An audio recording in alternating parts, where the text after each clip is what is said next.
ईमान का इनाम। एक छोटे से गांव में गोपाल नाम का एक किसान रहता था। गोपाल बेहद ईमानदार और मेहनती था। उसका जीवन सादा था, लेकिन उसके दिल में दूसरों की मदद करने का भाव हमेशा रहता था।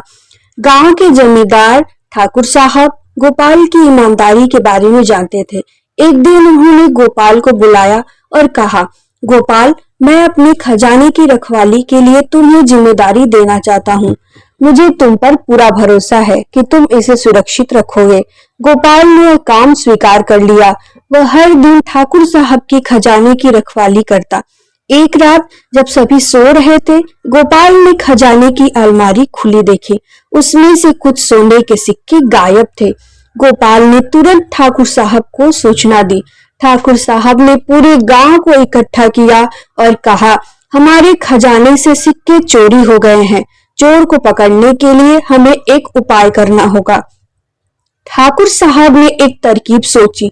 उन्होंने सभी गांव वालों को एक एक लाठी दी और कहा, इन लाठियों में से चोर की लाठी कल सुबह तक 1 इंच बड़ी हो जाएगी। जो भी चोर होगा वह पकड़ा जाएगा। अगले दिन सभी गांव वाले अपनी अपनी लाठी लेकर आए। गोपाल ने भी अपनी लाठी दिखाई। सभी लाठियों की जांच की गई।